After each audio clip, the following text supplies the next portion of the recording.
참. 어제 두 번째 영상에 음성이 빠졌죠? 참사가 일어났는데, 다행히 정말 천운이 겹친 게, 제가 어제 정규 수업이 있었는데, 정규 수업의 진도 범위가 정확하게 어제 특강 4강의 범위랑 일치합니다. 그래서, 두 친구는 어제 봤겠지만,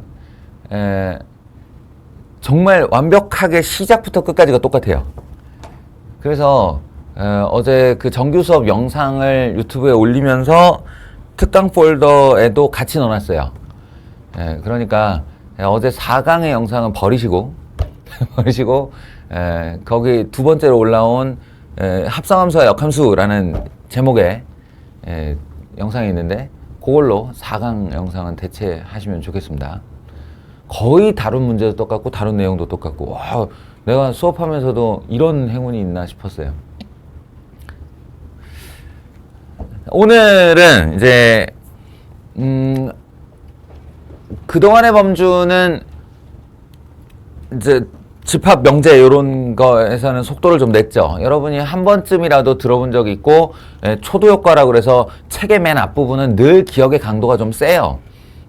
그래서 그 부분을 길게 질질질질 하면 나는 맨날 집합 명제만 본 것 같은 느낌이 들어서 속도를 좀 냈는데, 오늘부터는, 그러니까 지난 시간부터는 함수였죠. 함수였고, 뭐랄까, 속도 조절을 좀 하겠습니다. 속도 조절을 좀 해서, 역함수 뒷파트에 붙어 있는 여러 가지 함수의 그래프, 이거는 교과서에 있는 내용이 아니에요. 개념서가 뭔가 너희들에게 참고할 요소를 주기 위해서 부록처럼 이렇게 넣어놓은 부분인데, 요거 얘기를 한 강 정도 해보겠습니다. 나름은 되게 중요한 얘기거든요.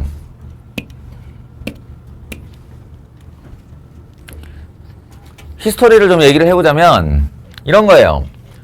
집합명제 빼고 우리 함수 단원에 들어왔다고 합시다.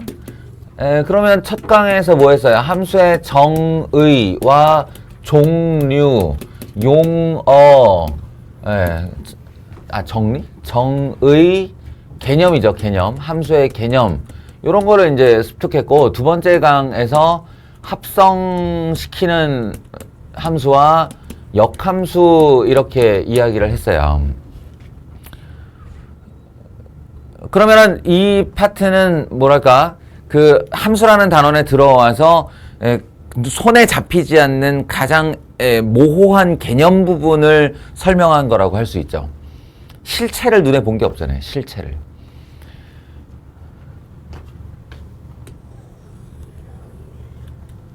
뭐 기계를 샀다라고 하면 사용 매뉴얼 정도를 읽은 거겠죠. 그럼 이제 그 다음으로 뭘 넘어가야 되냐면, 그럼 실제의 함수는 어떤 게 있는가 라는 거예요. 실제의 함수는 어떤 것들이 있는가의 종류입니다. 그래서 이제 앞으로 우리가 쭉 해나갈 바를, 여러분이 1학년, 2학년을 거쳐서 쭉 해나갈 바를 미리 좀 소개를 해주자면, 실제 함수는 어떤 것이 있는가? 고교 과정에서 우리는 총 6개의 함수를 배웁니다. 6개의 함수를 배워요. 첫 번째가 다항함수예요.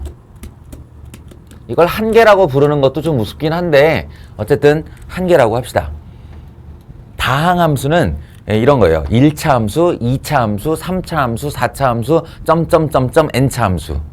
이렇게 x의 거듭제곱과 그것의 계수의 합 또는 차로 연결되어진 함수를 다항함수라고 불러요. 이 중에서 1차 함수와 2차 함수는, 1차 함수는 직선이라는 이름으로 수학 상 때 배웠고요. 2차 함수는 2차 방정식과 2차 함수라는 이름. 그 사실은 중3 때부터 이미 해왔죠. 2차 함수라는 건. 그래서 다항함수의 경험은 함수라는 걸 배우기 전부터 되게 선험적인 거예요. 그래서 제가 이런 얘기를 했죠. 함수의 개념을 배울 때 머릿속으로는 계속 1차나 2차를 떠올리고 있어야 된다. 라고. 실사례를 떠올릴 때. 그런 선험적인 경험으로 다항함수를 겪어왔습니다. 수투에 가면 3차와 4차 함수를 보게 될 거예요. 그리고 두 번째가 뭐냐면 유리함수, 정확하게는 분수함수입니다. 왜냐하면 분수함수와 다항함수를 합쳐서 유리함수라고 부르거든요. 이제 그 중에 톡 떼내가지고 이제 분수함수라는 놈을 배울 거예요. 세 번째는 무리함수. 유리함수 배웠으니까 무리함수 하겠죠. 루트 들어가는 그래프예요. 여기까지가 고1 때 만나는 그래프입니다. 함수예요. 그리고 이제 수원, 고등학교 2학년 1학기죠. 수원에 가서 뭘 배우냐면 지수함수라는 걸 다룹니다.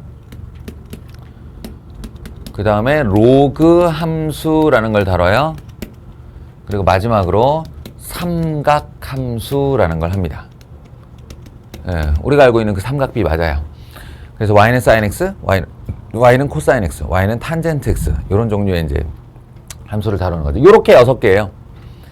고교 과정에서 총 6개의 함수를 다룹니다. 그럼 이 실제 함수라는 거를 이 쟤를 바탕으로 얘네들을 이렇게 배운다는 건데 얘네들의 단원 구성이 똑같아요. 무슨 말이냐면 무슨 함수의 앞에 대가리에 제목만 바꾸면서 그 안에 내용으로 들어가면 그럼 우리는 예를 들어 무리함수다. 그러면 무리함수의 무엇, 무리함수의 무엇, 무리함수의 무엇 이런 식으로 배운다는 거죠. 지수함수 들어가면 지수함수의 무엇, 지수함수의 무엇, 지수함수의 무엇 이런 식으로 배워요. 안에 내용 구성이 똑같은데 그 내용 구성이 어떻게 되어 있냐면 첫 번째가 그래프예요. 앞서 우리가 배운 목적과 이유를 보면 명확하죠. 대응이라고 그랬잖아요.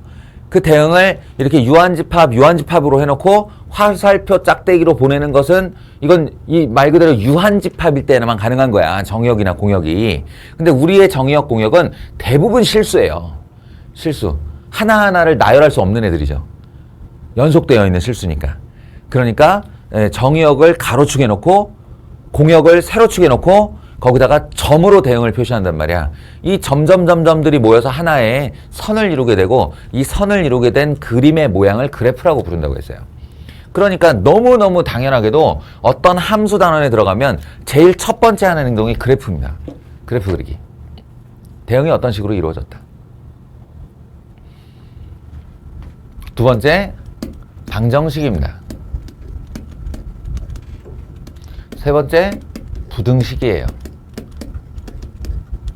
요거는 고1 때는 느끼기가 조금 힘들긴 한데 수학 1에 가서 한번 느껴보시기 바랍니다. 얘네들 세 개의 단원 구성이 어쩜 이리도 똑같은지 라고 한번 경험해 보시기 바랍니다. 내용상은 이래요. 그래프를 그릴 수 있고 방정식이라는 거 뭐야? 1차 방정식, 2차 방정식 이 얘기 아니에요.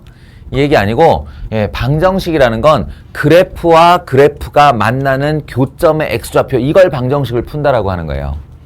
결국 그래프 얘기라는 거죠. 여기서 부등식이라는 건 뭐냐면 어떤 그래프가 다른 그래프보다 높이 있는 x의 영역이 어디야, 낮게 있는 x의 영역이 어디야 이런 얘기예요. 부등식이 크다 작다 이렇게 표시되는데 사실은 부등식에서 크다 작다는 그래프상에서 높다 낮다를 얘기합니다. 그래서 그, 방, 부 순으로 외우면 좋고요. 얘네들은 하나같이 다 그래프, 방정식, 부등식 순으로 이렇게 배우게 되어 있습니다. 뭐 약간 디테일이긴 한데 다항함수까지는 그 순서로 배우는 거 맞아요. 여러분들 2차 방정식 2차 함수 어떻게 배웠나 순서를 잘 생각해 보시면 2차 함수의 그래프를 그린 다음 그 2차 함수가 x축과 만나는 자리를 근이라고 불러서 2차 방정식을 풀고 그 x축보다 높이 있으면 2차 함수가 0보다 크다. 2차 부등식. 낮게 있으면 0보다 작다. 이렇게 해서 2차 부등식을 배웠어요.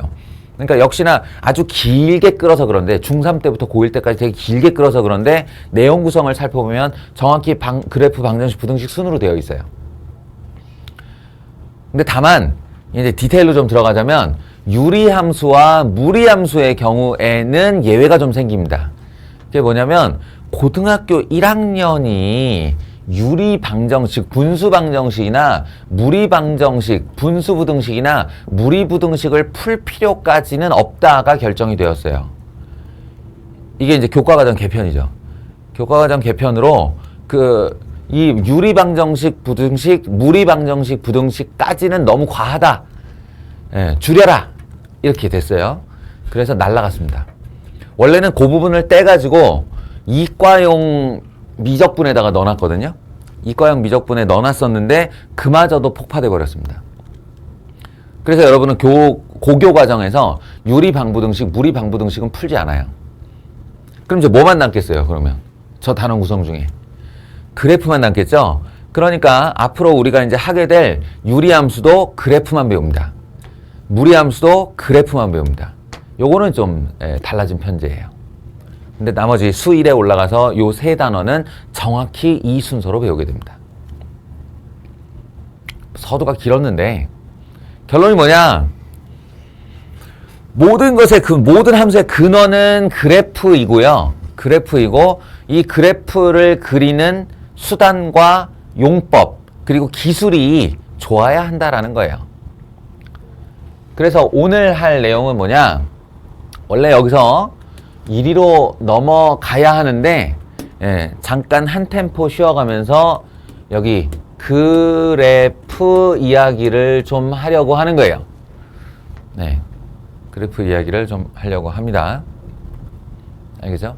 그러니까 교과과정 외이기도 하고 뭐 좀 이상한 용어들이 등장을 하기도 하고 옛날 걸로 회귀하기도 하고 뭐 뒤죽박죽 될 거예요. 그러면 오늘은 자료가 제대로 없으니 영상으로만 잘 공부를 하시기 바랍니다. 물론 여기 이렇게 바이블에는 우함수와 기함수로 시작되는 별도 단원이 있긴 하죠. 그럼 이 얘기부터 해볼까요? 우함수와 기함수. 없애자는 노력이 좀 있어요. 우함수라는 용어를요. 왜냐면 일본어거든. 기함수, 단어 뜻이 와닿질 않아요, 이게.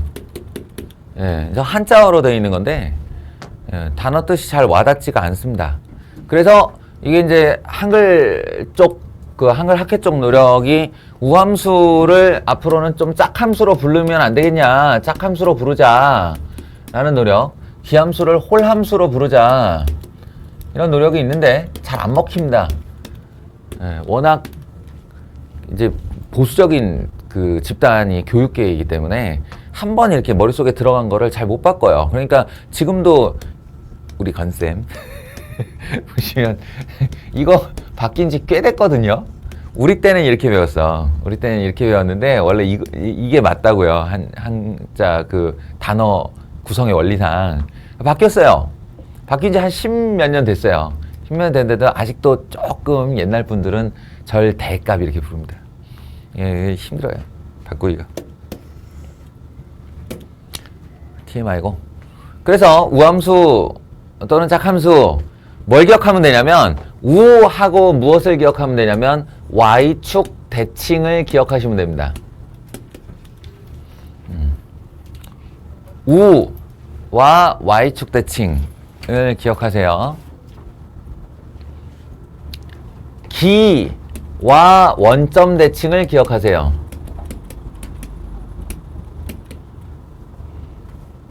우 Y축 대칭, 기 원점 대칭.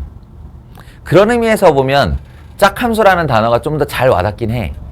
왜냐면 다항함수 중에 짝수차만을 가진 그래프, 짝수차만을 가진 그래프, 대표적으로 y는 x제곱 같은 게 있죠. 이런 거 짝수차만을 가진 그래프가 생기기를 어떻게 생겼냐면 요렇게 생겼잖아요. 그죠?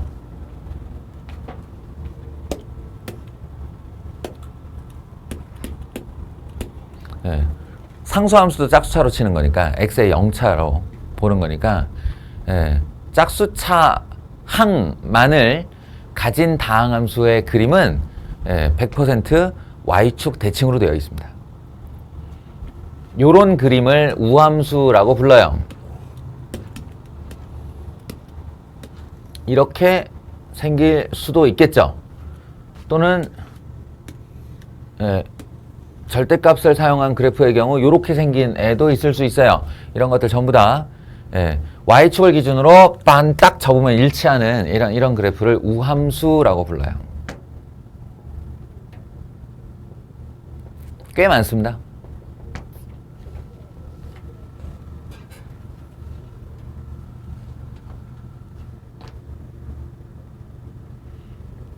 그리고 기는 원점 대칭으로 기억을 하시면 돼요.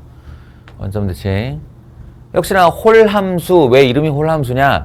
다항함수 중에 자신의 차수가 홀수차인 녀석들, 홀수차로만 되어 있는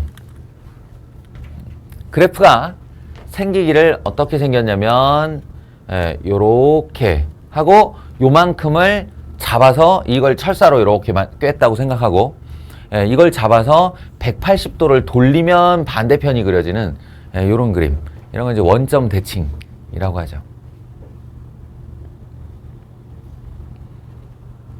180도 회전으로 봐도 되고요. Y축 대칭 한번, X축 대칭 한번, 이걸 동시에 두 번 하면 여기로 갑니다. 이런 애도 있고, 우리가 앞으로 만나게 될 3차 함수 중에는 이렇게 생긴 애도 있고, 또는 뭐 삼각함수에서 사인 그래프 이런 것도 전부 다 원점에 대하여 대칭으로 생겼죠.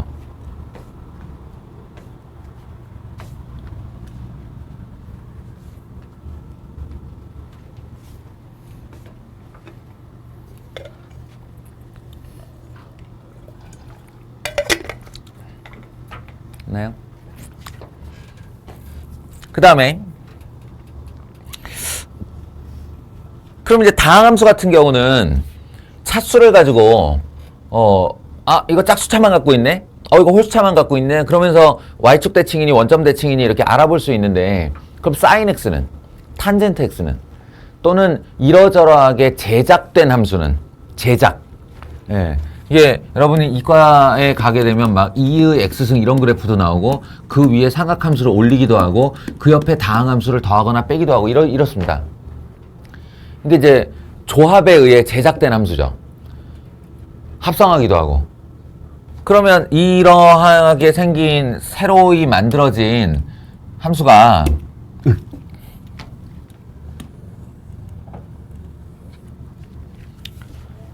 우함수이면 어떻게 확인해요? 기함수이면 어떻게 확인해요? 이렇게 의문을 가질 수 있죠. 그리고 출제자가 여러분한테 던질 때도 마찬가지예요. 다시 한번 얘기하지만 수학이라는 언어는, 난 이건 언어학이라고 생각하는데, 수학이라는 언어는 만국 공통어입니다. 전 세계 공통어예요. 전 세계에서 수학을 가진, 수학이라는 학문을 가진 나라 사람들끼리는 언어가 통하지 않아도 수학 기호만으로 대화가 가능해요. 그러니까 출제자들도 그 점을 알고 있기 때문에 이렇게 한글로 쓰는 거 굉장히 싫어하거든. 우함수이다. fx는 우함수이다. 그럼 그거 우리나라 사람밖에 못 알아보잖아요. 그런데 항상 기호는 전 세계 만국 공통어를 추구하기 때문에 이렇게 쓰면 일본에서도 알아보고 방글라데시에서도 알아보고 인도에서도 알아보는 우함수이다라는 용어, 그 기호, 약속이 있어요. 그걸 우리도 같이 익혀야 된다는 거죠. 마치 영어 단어 외우듯이. 그게 뭐냐? 모든 실수 x에 대하여, 앞으로 제가 a를 거꾸로 쓰면 모든 실수 x에 대하여 라는 명제식 표현입니다. 모든 실수 x에 대하여 f 마이너스 x, 이게 무슨 뜻이냐면 너희가 함수 하나를 갖고 있어? 그 녀석을 fx라고 해. 그 x 자리에 음수 마이너스를 달아서 넣을 거야, 이런 거예요. 마이너스 x를 넣어 보는 거죠. 그리고 이제 그 마이너스 x를 가지고 연산을 하겠죠. 마이너스가 들어갔으니까 이제 어찌 된다. 그런데 그 결과가 결국 마이너스 x가 소멸하고 fx인 녀석과 동일한 결과가 나온다면 그때 이 녀석이 우함수라는 뜻입니다. 외국인 친구 있으면 한번 실험해봐요. 정말로 걔한테 이렇게 보여주면 걔가 공부를 좀 하는 친구일 때 얘기지만 우함수라고 알아듣습니다. 그러니까 Y축 대칭의 그래프라고 알아듣습니다.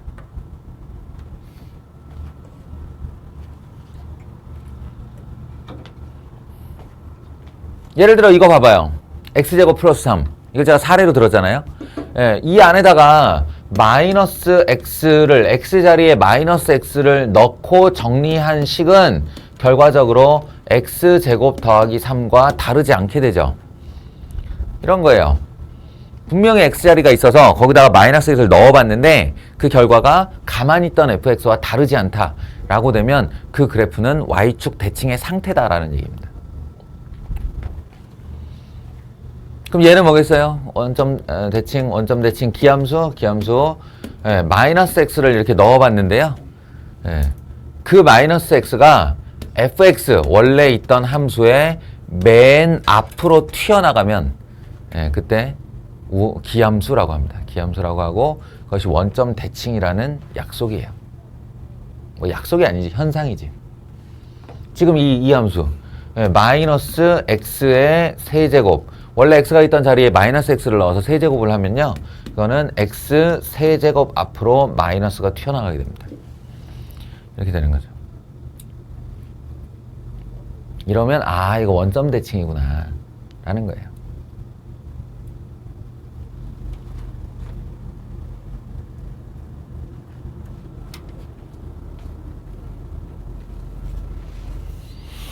됐나요? 별거 아닌 것 같지만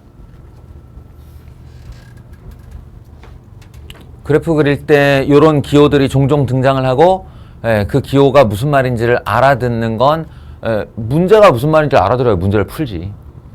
출제자가 이렇게 많이 준다. 기억하시고. 두 번째, 절대값 이야기를 좀 해볼까요?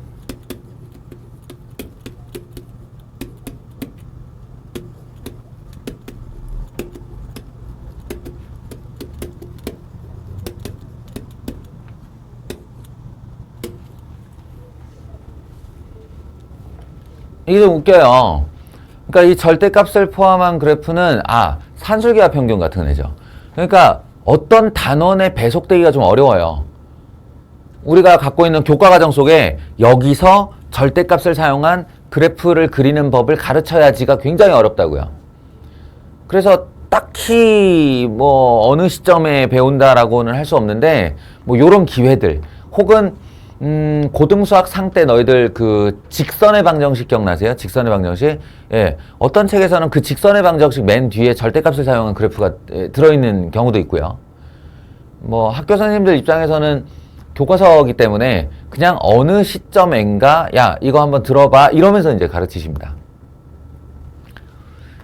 그 정리해둘 필요는 있는 거죠. 이 절대값이 이제 쳐지는 경우가 대표적으로 한 4가지 사례 정도를 생각할 수 있는데요. 하나는 y = fx의 전체 절대값 이런 거요. 전체 절대값. 이미 이게 머릿속으로 다 정리되어 있는 사람들도 있을 겁니다. 배우는 시점은 개개인마다 다르다고 했으니까요. 한번 최종 정리를 해보라는 얘기예요. 함수 전체의 절대값. 절대값의 원리를 생각해 보시면 얘 어떻게 그려야 될지가 대충 떠오르게 되는데요. 뭐냐면 절대값의 처리를 우리가 보통 어떻게 하지? 절대값의 처리.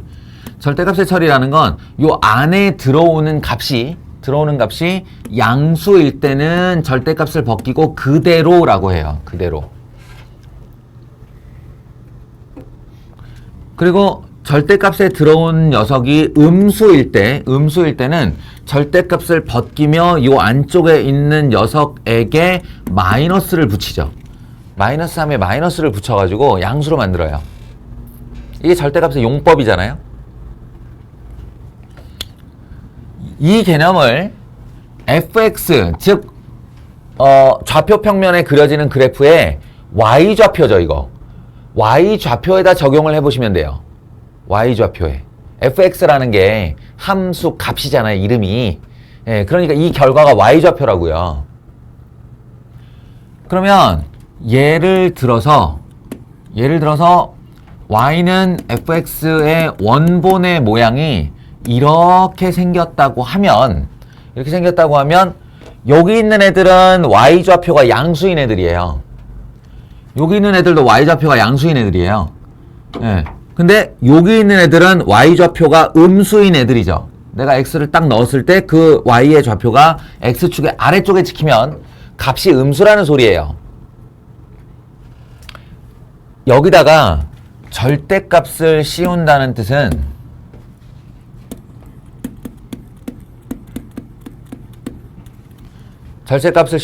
방금 전에 이 용법대로 fx가 양수일 경우 그대로 벗기시면 됩니다.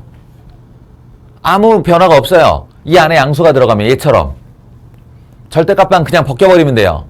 그러니까 x축의 위에 있는 애들이 fx가 양수인 애들이고 얘네들은 절대값을 그냥 벗기면 된다니까 그대로 그리는 거죠. 그대로 따라 그리시면 돼요. 다만 이 안이 이제 음수가 들어갔을 때의 문제인데 이 fx의 y좌표가 음수일 경우 마이너스 3은 플러스 3이 되고 마이너스 2는 플러스 2가 되고 마이너스 1은 플러스 1이 되죠. 그 말은 무슨 말이냐면 여기 자기의 그 사이즈, 음수로의 사이즈는 그대로 유지된 채 얘가 양수로 와서 찍혀야 된다는 얘기예요. x축으로부터 멀어졌다 그러면 더 멀리 올라가야 되는 거죠. 이렇게. 다시 말하면 x축 대칭을 시켜야 한다는 뜻입니다. 이걸 그냥 우리끼리 편하게 표현하는 말로 접어 올린다 라고 하죠. 접어 올린다.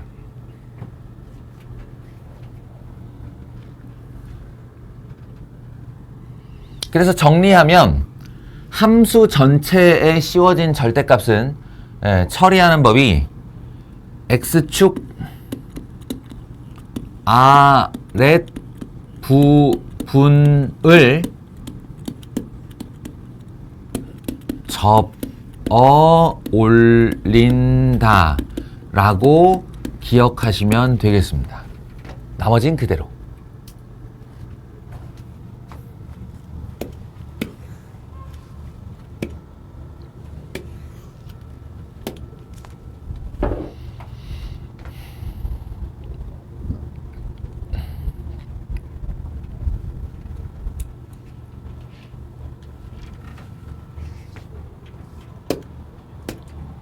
두 번째, 사례를 하나씩 보여줄까? 그럽시다. y는 x제곱 마이너스 3x 플러스 2에 이렇게 절대값이 있는 이런 모습이에요. 우리가 제일 편안한 함수가 2차 함수니까 2차 함수를 하나 그리고 그 양옆에다가 절대값을 쳐버리는 거죠. 그러면 너희는 y는 마이너스 3x 플러스 2라는 그림을 그린 다음에 x축 아래로 내려간 부분을 접어 올려라 라는 명령으로 받아들이시면 돼요.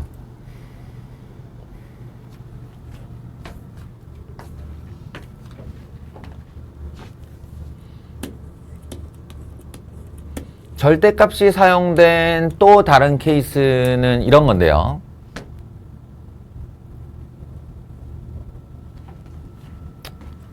예를 들면 y는 절대값 x의 제곱 마이너스 3 절대값 x 더하기 2 이런 식이죠. 근데 지난번에도 얘기했지만 절대값 x의 제곱은 그냥 x제곱과 같아서 요렇게 나오는 이게 왜 안 되지? 됐다. 이렇게 내 눈에 보이는 경우가 많아요. x에 대한 1차에만 절대값이 쳐져 있는 경우인데 사실은 이 2차에도 절대값이 쳐져 있다고 생각을 해야 되는 겁니다.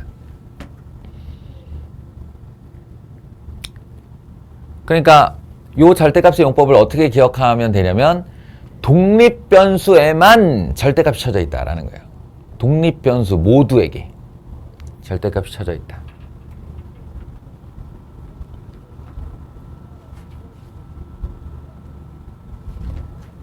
자, 이 경우에는 어떤 식의 일이 일어나냐면 이번에도 아까랑 똑같아요. x라는 이 자리에 양수가 들어가냐 음수가 들어가냐의 차이죠. x에 양수가 들어가면 절대값은 처음부터 쓸모가 없어요. 여기다 1, 2, 3, 4, 5, 6, 7, 8 집어넣어봐요. 그럼 절대값 벗기는 거랑 같지. 예. 그래서 x가 양수다의 뜻이 뭐냐면 y축 기준으로 오른쪽이다라는 소리예요. 예, y축의 x의 양과 음을 가르는 기준이니까 y축 기준 오른쪽은 그대로 그려라가 됩니다. 그대로 그려라. 대략 이런 식의 그림이 되겠죠. 2차 함수가 이렇게 올라가다가 원래 여기를 이렇게 통과하게 돼 있는데 그게 아니라 y축의 오른쪽만 그대로 그리는 거예요. 그 다음에 이제 음수가 들어갔을 때가 문제라고 그러죠. x에 음수가 들어가면 무슨 일이 벌어지냐. x에 마이너스 1을 집어넣으면요. 그 마이너스 1을 플러스 1로 바꾸면서 대입하게 되거든요. 나는 x에 마이너스 1을 넣었는데 결과물은 x에 1을 넣은 결과물에 y좌표가 찍힌다 이런 거예요.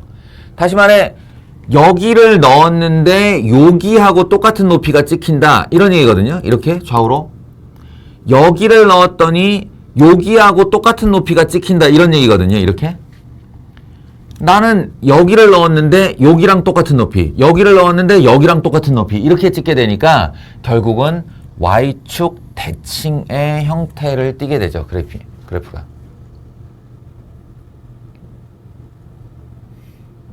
네가 음수 쪽 얼마를 넣건 간에 그 녀석은 오른쪽에 있는 양수 쪽 높이와 같은 y좌표를 갖는다 이렇게 되는 거예요.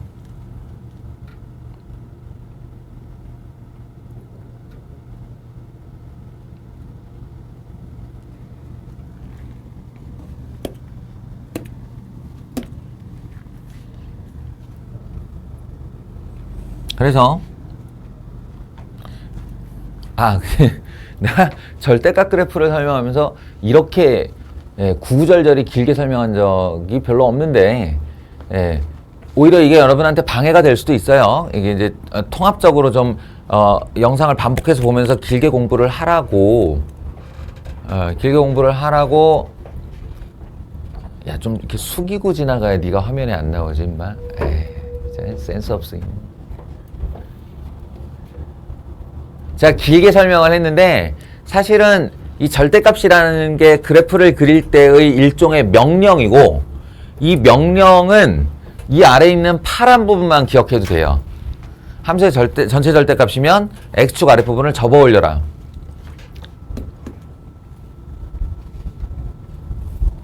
이거는요. x에만 절대값이 있다. 그럼 어떤 명령으로 받아들이면 되냐면 x가 양인 부분만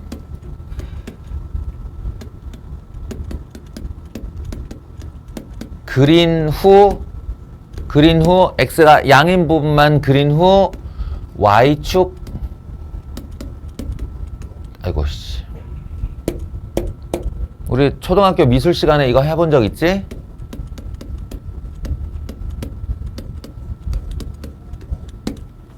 데칼코마니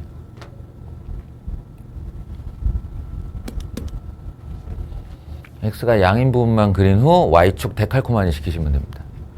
이 종이 반 접어가지고 이쪽에만 물감 칠한 다음에 이렇게 딱 접었다 펴는 거 있죠? 그럼 반대쪽에도 그림이 이렇게 그려서 펼쳐지는 그 행위를 데칼코마니라고 하는데요. y축 데칼코마니.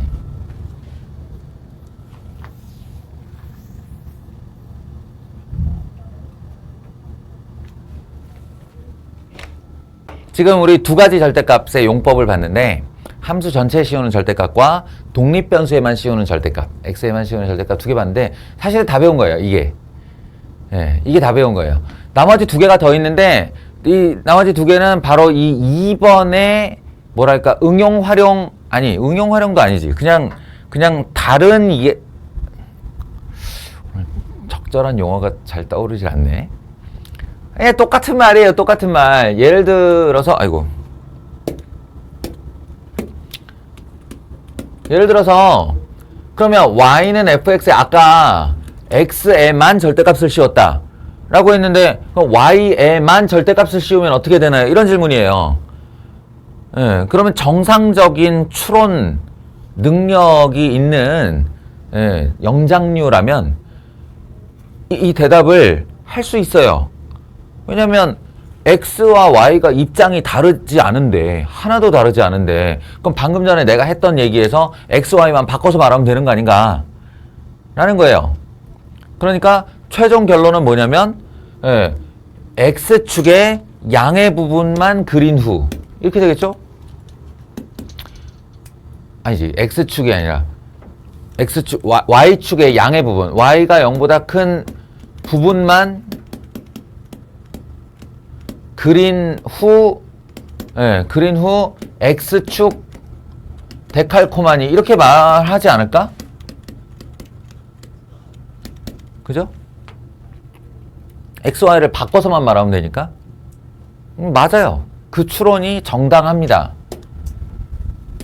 그래서 절대값 y는 x제곱 마이너스 3x 더하기 2 라는 이런 그래프를 내가 만약에 그린다 라고 하면 어떻게 되는 거냐면 이렇게 x축 y축이 있어서 이 y축 위로, 그러니까 x축 위로죠. x축 윗부분만 이렇게 이차함수를 그린 다음에 여기다 물감을 잔뜩 칠했다고 생각하고 x축으로 데칼코마니 시키시면 돼요. 이렇게.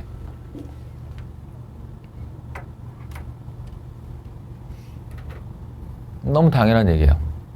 x에만 절대값, y에만 절대값. 그럼 x, y가 바뀐 형태로 나타나겠지.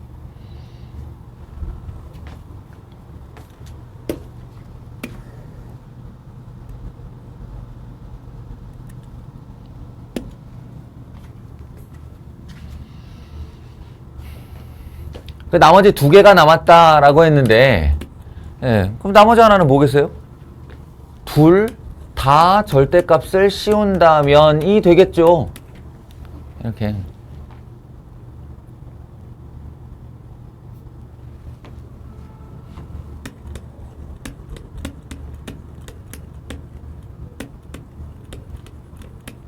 이런 식이요.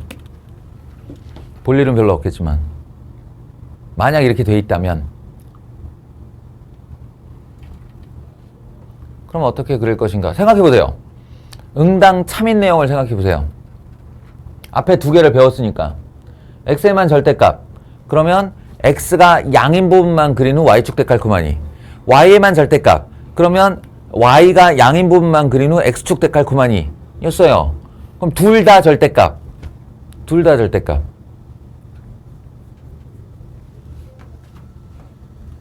어떻게 해요? x가 양이고 그리고 y가 양인 부분 이걸 줄여서 말하면 일사분면이죠. x가 양이고 그리고 y가 양 x도 양이고 y도 양이고 여기잖아요. 그러니까 일사분면만 그린 후 일사분면만 그린 후 그 다음에 데칼코마니 얘기는 계속 할 거 아닌가. 그러니까 y축 데칼코마니 x축 데칼코마니를 동시에가 되는 거죠. 를 동시에. 그러면 y축 데칼코마니를 시키면 요런 그림이 생길 거고 x축 데칼코마니를 시키면 이렇게 생길 거고. 재밌게 생겼다 그지?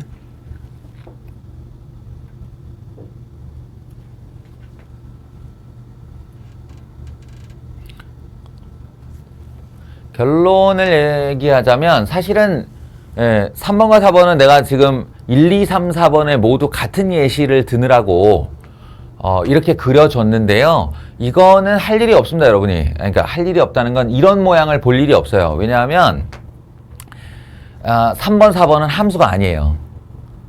우리가 정의한 함수의 정의에 따르면 이렇게 정의역이 비어버리는 데가 생겨서도 안 되고요.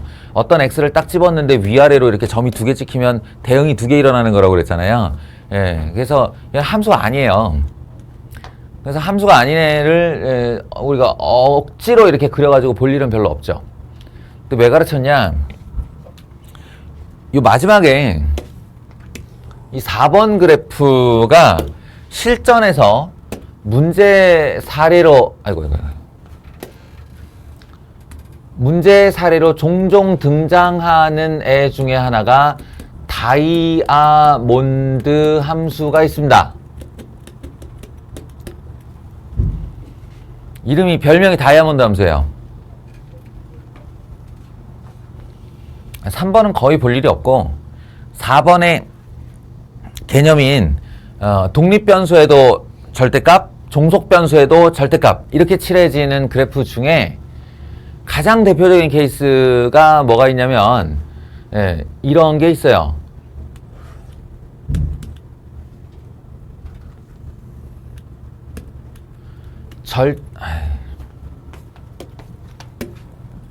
넓은 데 놔두고 내가 왜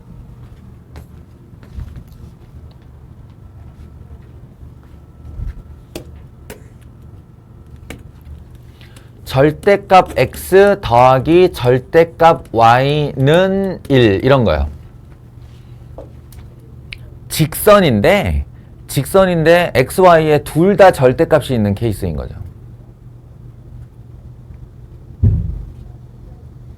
그럼 여러분은 이걸 가지고 그릴 때 물론 다 조사를 하면 돼요. x가 양인 부분 해서 x 절대값 벗기고 y가 양인 부분 그래서 y 절대값을 벗기고 x 더하기 y는 1 다시 말해 y는 마이너스 x 더하기 1을 일사분면에 그려라. 그 다음 데칼코마니 이렇게 생각할 수 있는데 생각해서 그릴 수 있는데 그런 생각 따위를 하지 말라는 거죠.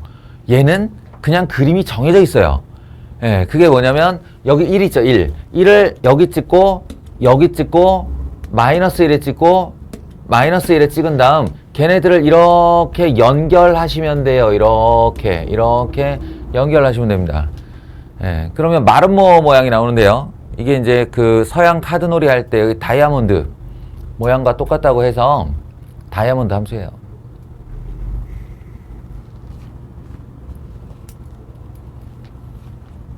다이아몬드를 좀 더 그럴듯하게 그리려면 이런 식으로 하면 되죠.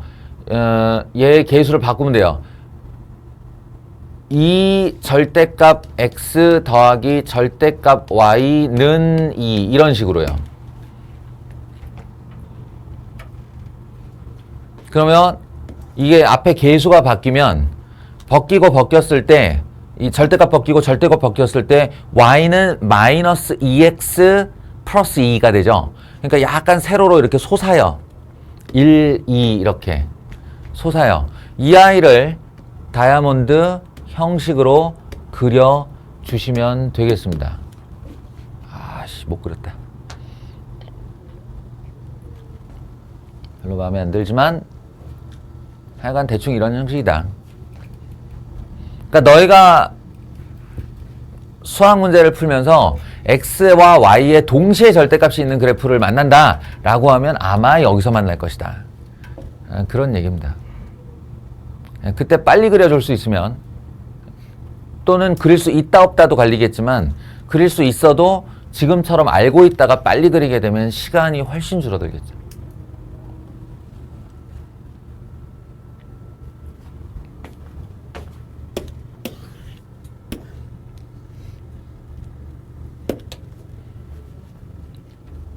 자, 절대값 얘기 조금만 더 연장해 볼게요.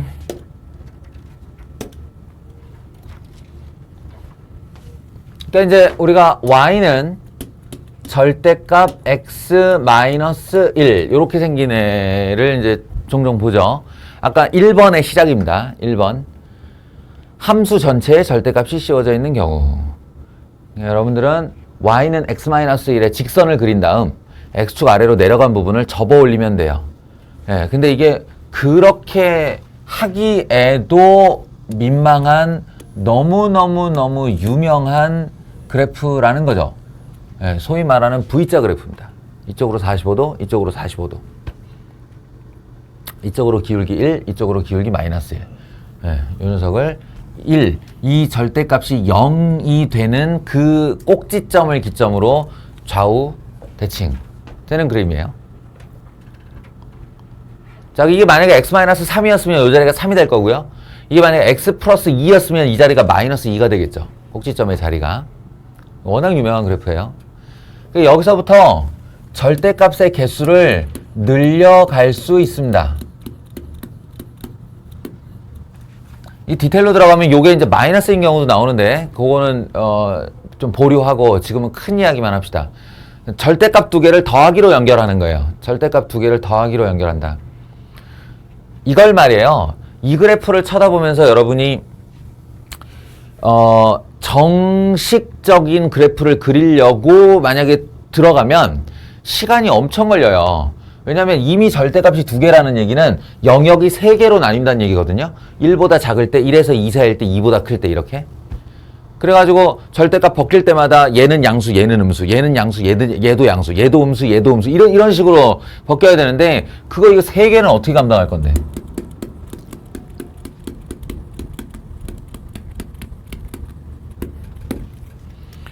세 개, 네 개, 다섯 개, 여섯 개 이렇게 늘려갈 수 있는데 이러면 영역이 막 엄청 불어날 거 아닙니까? 안 돼요. 그렇게 하지 마시고 그냥 이 절대값이 여러 개 등장하는 덧셈의 그래프가 등장을 하면 요령을 가지고 그려라 라는 얘기입니다. 그 요령이 어떻게 되냐면 절대값을 0으로 만드는 지점을 경계선으로 삼으세요. 경계선으로 삼고 1, 2에서 각각 값을 집어넣어서 나오는 y좌표를 점으로 찍으세요. 예를 들어 여기가 1이다. 그럼 1을 넣어. 여기다가 1. 여기다 1 이렇게 넣어. 그러면 여기는 0으로 사라지고 여기는 y좌표가 1이 되겠죠. 그럼 여기 1이 찍혀요. 이렇게 1. 1이 찍혀요. 그 다음에 2를 넣으세요. 여기다가 2를 넣으면 2 하게 되면 이때도 y좌표는 1이 되겠죠. 점 두 개 찍었죠? 그런 다음에 얘를 이렇게 연결하시면 됩니다. 점 두 개를 연결하시면 돼요. 근데 이쪽과 이쪽은 어떻게 그려야 되는데요? 단언컨대 좌우 대칭이고요.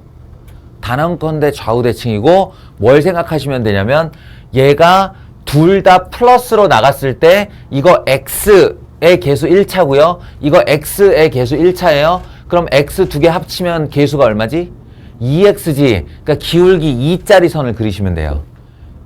기울기 2짜리 선을 그리는데 좌우 대칭. 그럼 얘의 기울기는 마이너스 2겠지.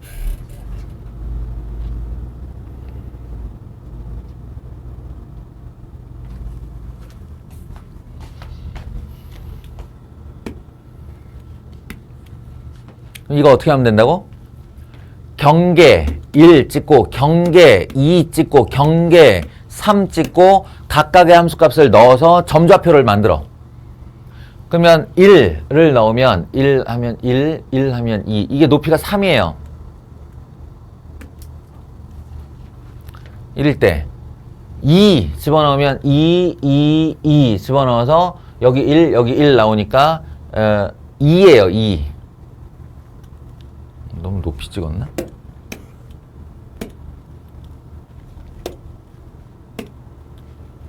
삼, 2 이렇게 할게요. 3, 2 그리고 3 넣어보세요. 3, 3, 3 집어넣으면 여기서 2, 여기서 1이니까 다시 3 높이가 되거든요. 이렇게. 그럼 이게 꺾인 점 3개가 나온 겁니다. 꺾인 점 3개가 나온 거니까 이렇게 만든 상태에서 연결 그리고 좀 더 가파르게 좌우 대칭 이렇게.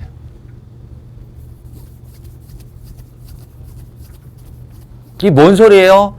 결국 기울기 이야기입니다. 이 3의 오른쪽에서 이게 가파르게 올라간다는 게 최종적으로 무슨 뜻이냐면 절대값이 양수로 풀리고 풀렸을 때 제일 오른쪽에 있는 직선의 기울기가 3이란 뜻이에요.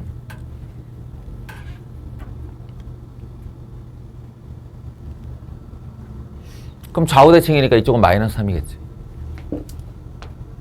이렇게 됩니다. 이러면 4개, 5개, 6개 있을 때도 다 늘려갈 수 있어요.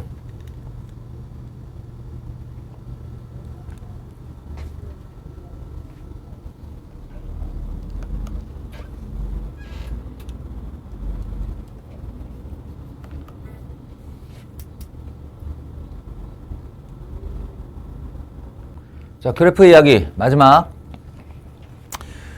뭐니 해도 앞으로 우리가 함수의 그래프를 그리는데 가장 중요한 요소라고 한다면 고등수학상 맨 마지막 단원에 있었던 도형의 이동 파트입니다. 도형의 이동. 근데 그 도형의 이동에 두 가지가 있었는데요. 하나가 평행 이동이고 다른 하나가 대칭 이동이었죠. 꼭 복습할 필요가 있습니다. 함수의 그래프 하기 전에. 근데 거기다 하나를 얹어서, 그 하나가 뭐냐면 실수배라는 내용이에요. 이거 역시 아까 절대값과 비슷하게 교과 과정에 포함되어 있지는 않습니다. 그러나 우리는 경험적으로 알고 있죠. 여기 뭔가 그 변형에 있어서 그래프를 바꾸는 거야. 그래프의 모양을 바꾸는 데 있어서 우리가 세 가지가 항상 쓰인다 라는 걸 경험적으로 알고 있는데, 하나가 실수배, 다른 하나가 평행이동, 다른 하나가 대칭이동입니다. 알고 있는 바를 한번 적용시켜 보죠. 그러니까 y는 x제곱이라는 녀석이 있다고 해봐요. 저는 이걸 원형이라고 부릅니다. 원형. 그러니까 아무런 변형도 가해지지 않은 날것의 함수죠. 우리가 2차 함수의 원형 그럼 저렇게 배워요. 얘가 대략 요렇게 생겼죠. 원점을 스치고 지나가며 포물선의 모양으로 지나갑니다.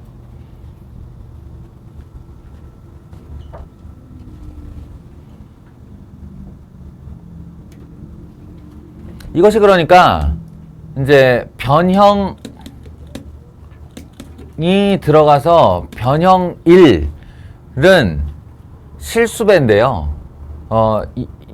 예를 들면 y는 x제곱에 앞에 2라는 숫자가 붙는다는 거죠. 2나 3, 루트 2 이런 식의 실수배가 된다. 소위 계수라고 부르는 거예요. 최고차항의 계수. 그걸 이제 공식 명칭을 실수배라고 하는 거죠. y는 2분의 1 x제곱. 하나는 1보다 크게, 하나는 1보다 작게 한번 해봅시다. 그러면 이게 이 그래프의 원형에 어떠한 영향을 끼치는지를 살펴보면 돼요. y는 2x제곱 그러면 이게 이렇게 좁아지죠. 좁아져요.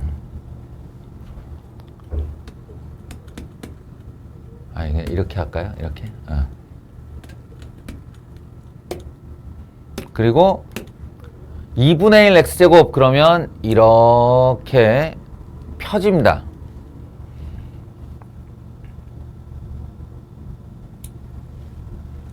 이거 엄밀하게 따지고 들어가면 x에 대한 실수배, y에 대한 실수배 막 이런 거 다 해야 되거든요. 근데 그렇게까지는 너무 디테일이고, 각자 정규 수업 시간에 배우시고, 지금은 이제 유리함수, 무리함수를 하기 위한 거니까 함수 앞대가리에 이렇게 숫자가 1보다 커지면 쉽게 말해서 이 그래프를 잡는 게 아니라 좌표 평면을 아주 말랑말랑한 고무 판때기라고 생각하시고요. 고무 판때기라고 생각하시고 위아래로 딱 잡은 다음에 잡아 늘린다라고 느끼면 돼요. 잡아 늘린다. 정확하게 2배입니다. 이렇게 늘리면. 그러니까 2배로 쭉 잡아 늘리는 거예요. 위아래를 잡는다는 건 무슨 뜻이냐면 확장의 기준선이 x축이라는 얘기예요. 2분의 1? 2분의 1은 딱 잡고 누르는 거죠, 이렇게. 절반이 될 때까지 누르는 겁니다. 누르면 요렇게 찌그러지는. 이게 이제 그래프를 찌그러뜨리는 역할이에요, 실수배라는 게. 근데 그냥, 못생기게 막 비대칭으로 찌그러지는 게 아니라 자신의 대칭성은 다 유지시킨 채 이 판때기의 변화에만 반응하는 거예요. 그러니까 이렇게 늘어나거나 이렇게 줄어들거나 이런 느낌으로 받아들이시면 됩니다. 이게 실수배.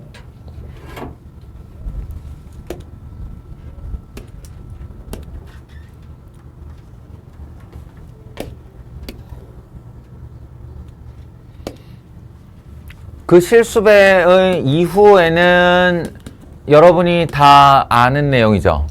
예. 평행이동이에요. y는 하고, 자, 실수배 2를 했다고 치고 x-1의 제곱 더하기 3 이런 식으로 해봅시다.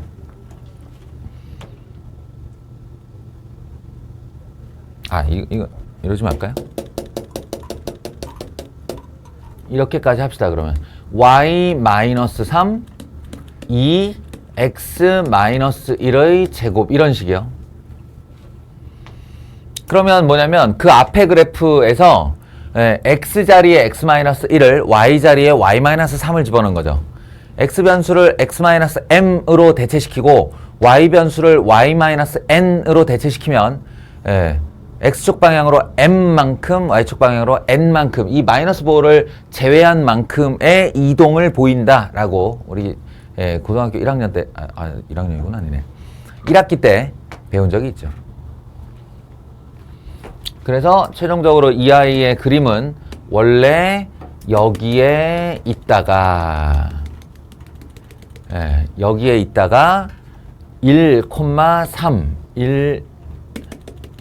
1,3으로 자신의 꼭지점을 이동시킨 이런 그래프가 된다 라는 겁니다.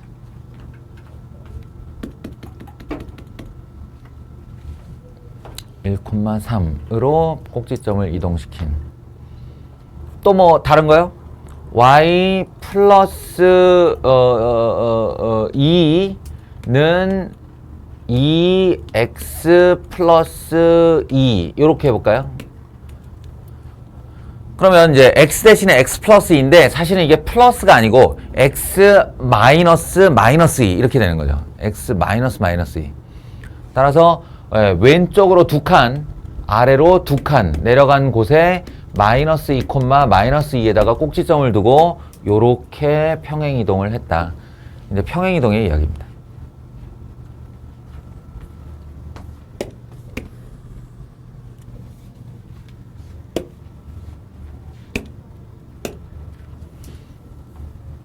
마지막으로 변형 3. 대칭이동이겠죠? 그러니까 쟤를 이렇게 만들어 보면 y는 이 되는데 y는 2x-1의 제곱 더하기 3. 이 y-3이 우리가 보통 함수를 y는으로 쓰길 좋아하기 때문에 이렇게 넘어오면 이게 위로 3칸 올라갔다 이렇게 되는데 이 녀석에다가 마이너스를 이렇게 걸어주면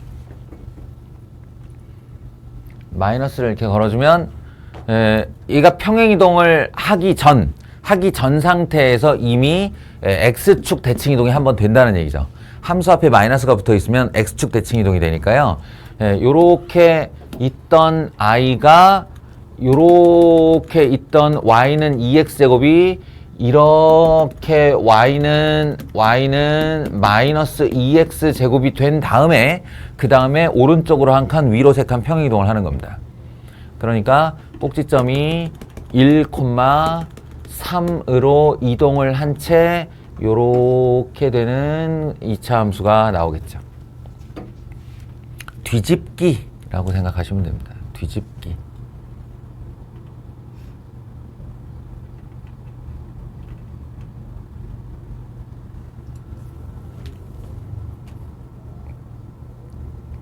알고 있는 그래프가 2차 함수밖에 없어가지고 사례를 2차 함수로만 보니까 맨날 보던 애 또 보는 것 같은데 제가 지금 이 내용 설명을 통해서 하고 싶은 얘기는 모든 그래프가 똑같다라는 얘기예요. 모든 그래프가. 우리가 y는 fx로 표현할 수 있는 모든 함수가 다 실수배 하면 늘리고 줄이고 그리고 평행이동 하면 밀고 대칭이동 하면 이렇게 뒤집고 이렇게 뒤집고 된다는 얘기입니다. 사실 잘 안 해봐서 그렇지 직선도 똑같아요. 예, 직선은 똑같아요. 직선은 워낙 그리는 게 간단해서 그런데 사실은 직선도 원형 y는 x에서 출발을 해가지고요. 실수배, 평행이동, 대칭이동으로 다 설명 가능합니다. 그렇게 해석할 수 있고. 요 세 가지 변형, 예, 첫 번째 실수배, 두 번째 평행이동, 세 번째 대칭이동. 사실은 이렇게 단계별로 적용시키는 건 아니고요. 예, 실제로 우리한테는 그 모든 변화가 한꺼번에 적용된 최종 결과물이 보이는 일이 많죠. 그걸 역으로 해석해내는 겁니다. 무슨 말이냐면 누가 이렇게 이쁘게 이차 함수를 단계별로 y는 x제곱부터 이렇게 변형해서 주겠어요.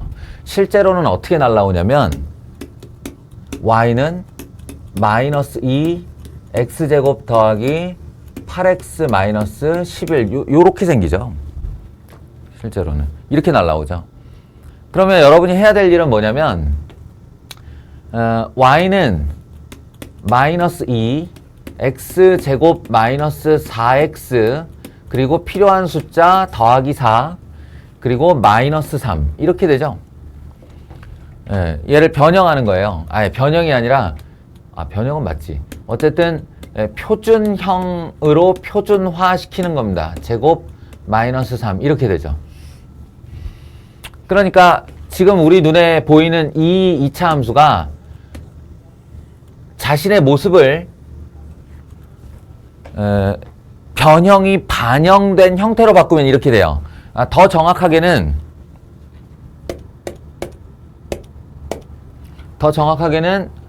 y 플러스 3 이게 더 정확한 모습이죠. 이렇게요. 그런 다음에 예로부터 어떠한 변화가 있었는가를 추적하는 겁니다. 이 y 플러스 3은 사실은 y였을 것이고 x 마이너스 2도 사실은 x였을 것이고 마이너스 2x 제곱 여기서 온 거다 이렇게요.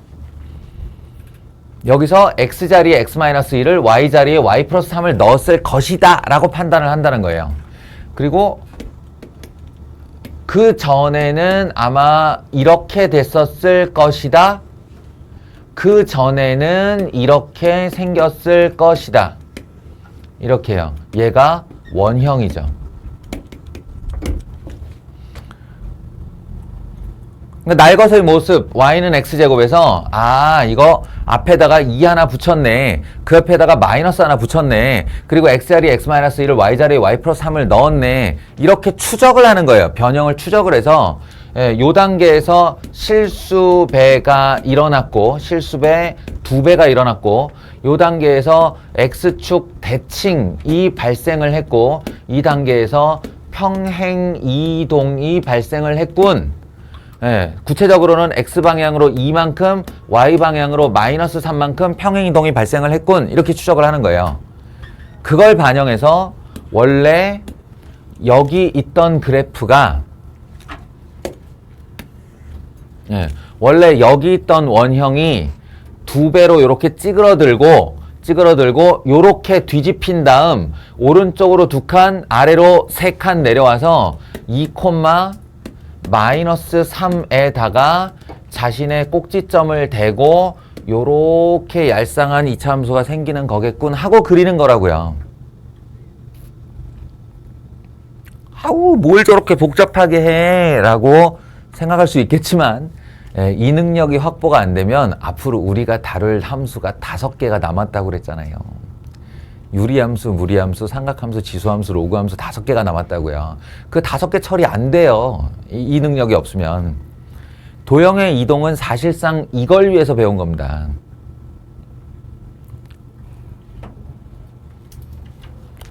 다른 방법이 있긴 하지. 5개의 함수를 다 각계격파하는 방법이에요.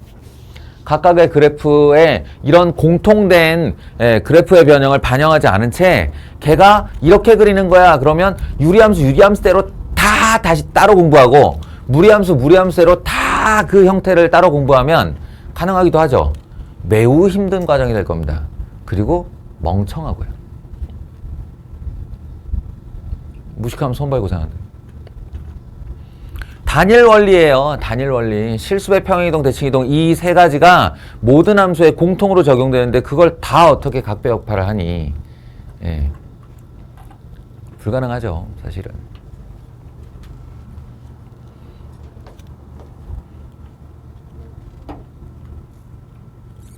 아시겠죠? 그러니까 요거 꼭 익혀 놓으셔야 됩니다. 예, 이제 기말고사 쳤으니 난 고1 1학기는 지나갔어. 거기는 다시 볼 필요 없어. 그런 거 없어요.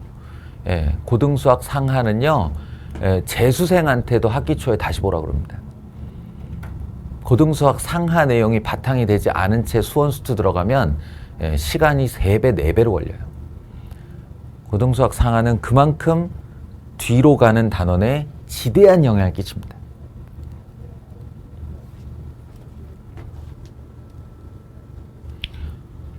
자, 그래프 이야기 여기까지 하도록 하죠. 여기만 더 얹으려고 하면 이제 무슨 대칭의 종류니 뭐 가우스 그래프는 어떻게 그리니 뭐 오만 얘기 다 할 수 있어요. 이거 몇 시간짜리예요. 그래프 얘기도. 예, 그런데 우리가 나가야 될 바가 있고 그리고 유리함수, 무리함수를 하기 위한 어떤 그 필수적인 요소들만 조금 선별해서 모아봤습니다. 참고하시기 바라고 오늘 수업 7월 26일이요. 7월 26일 제5강 마치도록 하겠습니다.